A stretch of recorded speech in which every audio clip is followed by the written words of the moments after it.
I was born in Mexico City in a small village called Tepexpan. My mother brought me to this country when I was 1 year and 6 months. When I was 3 years old, unfortunately, my father passed away in prison, leaving my mother to raise 10 children on her own. By the time that I was 8 years old, I witnessed all my brothers go to prison as well, and all my sisters dropped out of school.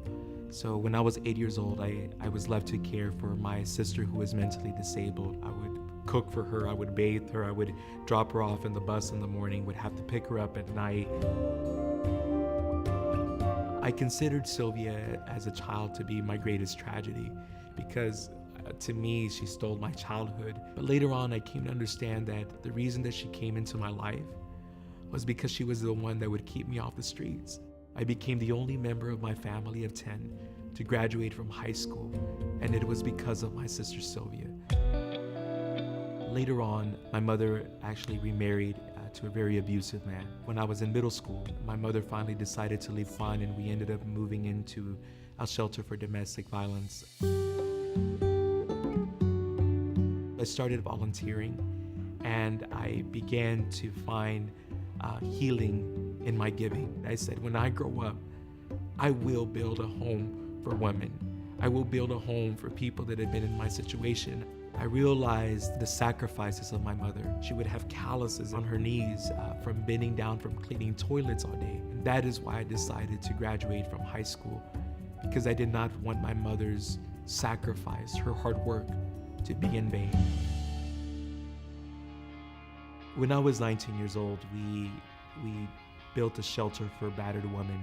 We provide a halfway home for men, a halfway home for women, a counseling center, a soup kitchen.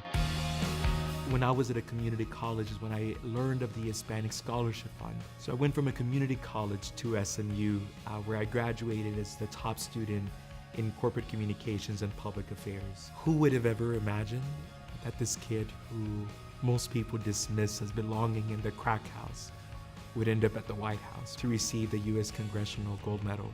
Because of the investment that someone made in me, I decided to pay it forward. How many of you are going to college, by the way? Oh, wow. I have spoken to a little bit over 100,000 students throughout the entire country of the importance of not quitting. Who do you think you are? I don't quit. That's what I'm talking about. Who do you think you are? I don't quit. Mr. Magdaleno changed my life in a very positive way. I also had people who don't believe in me still. But I mean, like he says, we will show everybody what we can do. If you don't take the time to know who you are, somebody else will tell you who you are. I distinctly remember his message about the can and labels. When you look at a can, there's a label that says what's inside. And he basically made us realize that we have to find what's inside of us. I think the greatest reward for me is to witness someone's life be changed because you believe in them.